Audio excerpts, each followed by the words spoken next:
नमस्ते प्रणाम दोस्तों, हमारे यूट्यूब चैनल में सभी लोगों का स्वागत है। आप सब लोगों के लिए एक प्यारा सा राष्ट्रीय गीत लेके आए हैं। जैसा लगेगा ज़रूर बताइएगा। अच्छा लगे तो चैनल भी सब्सक्राइब कीजिए। जब से अंग्रेज वन से भैले हम आजाद हो गगनवा पे झंडा लहरे, हिंद के निशान हो गगनवा पे झंडा लहरे, हिंद के निशान हो गगनवा पे झंडा लहरे।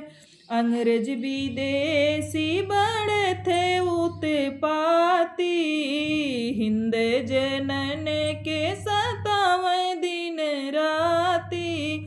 अंग्रेज विदेशी बड़े थे उते पाती, हिंद जनन के सतावें दिन राती। नाही करे तो गोली मारे तड़पाई हो गगनवा पे झंडा लहरे, हिंद के जवान हो गगनवा पे झंडा लहरे, हिंद के जवान हो गगनवा पे झंडा लहरे। भारत में आई के धाक जवाए, भारत में आई के धाक जमाए, हिंद के निवासी इन्हें मारी भगाए, हिंद के निवासी इन्हें मारी भगाए। बहुतों ने ताजी दिहले अपना प्राण हो गगनवा पे झंडा लहरे, हिंद के जवान हो गगनवा पे झंडा लहरे। जब से अंग्रेज मन